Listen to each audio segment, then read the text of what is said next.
সময় চলে এসেছে আমার বাহারি রান্নাঘরে। আজকে সানডে স্পেশাল রেসিপি নিয়ে, যা গরম পড়েছে তাই আজকে আমি একটু করব দই চিকেন। এটা করতে এখানে আমি 800 গ্রাম চিকেন নিয়েছি। চিকেনটাকে আমি 20 মিনিটের জন্য নুন জলে চুবিয়ে রেখেছিলাম।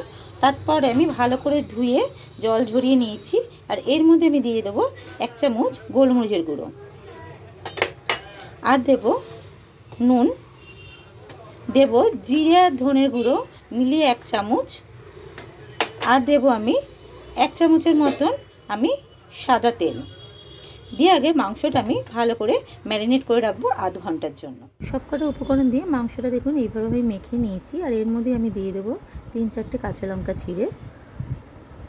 এবার এইটা আমি ভালো করে ঢাকা দিয়ে বাইরেই রাখবো। আমি এটা ফ্রিজে রাখতে লাগবে না।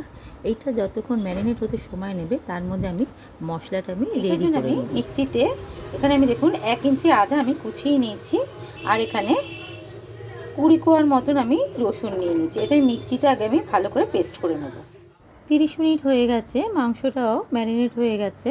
এবার আমি মাংসগুলি ভেজে নেব। তার জন্য আমি গ্যাসে কড়াই বসিয়ে দিয়েছি। দেখুন কড়াইয়ের মধ্যে আমার কিছুটা সাদা তেল ছিল, তার মধ্যে আমি আরও পরিমাণ মতন সাদা তেল দিয়ে নেব। আর এই মাংসটা আমি সম্পূর্ণ সাদা তেলেই রান্না করব। তেলটা গরম হতে দেবো।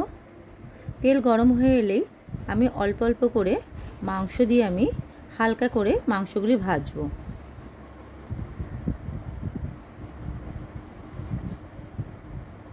এখন এইভাবে আমি অল্প অল্প করে মাংস দিয়েছি, দিয়ে আমি হালকাভাবে মাংসগুলি ভেজে নিয়েছি। এবার প্রত্যেকটা মাংস দুটো পিঠি আমি ভালো করে ভেজে নিয়েছি।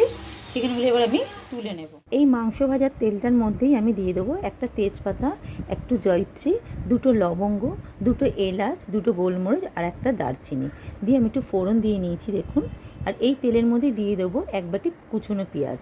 এখানে আমি 2টো বড় পেঁয়াজ নিয়েছি। পেঁয়াজটা হালকা করে আমি ভেজে নেব। দেখুন পেঁয়াজটা আমার ভাজা হয়ে এসছে। এর মধ্যে আমি দিয়ে দেবো স্বাদ মতো নুন। নুনটা দিলে পরে পেঁয়াজটা তাড়াতাড়ি নরম হয়ে যাবে।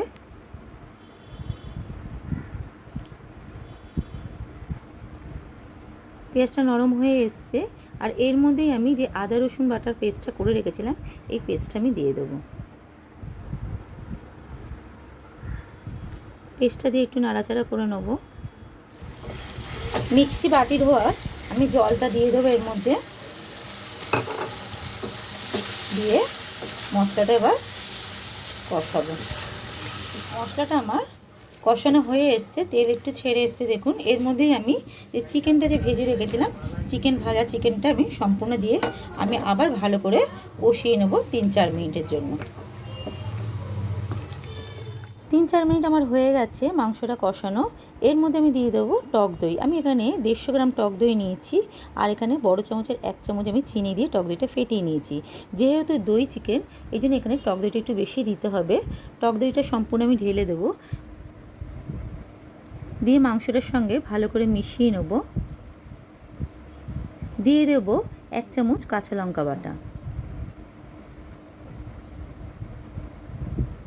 কাঁচা লঙ্কাটা দিয়ে আবার ভালো করে মিশিয়ে নেব। দেখুন টক দইটা দেওয়ার পরে এখানে জল বেরিয়ে এসছে। এখানে আমি আলাদা কোনো জল ইউজ করিনি, এই জলেই মাংসটা সিদ্ধ হয়ে যাবে।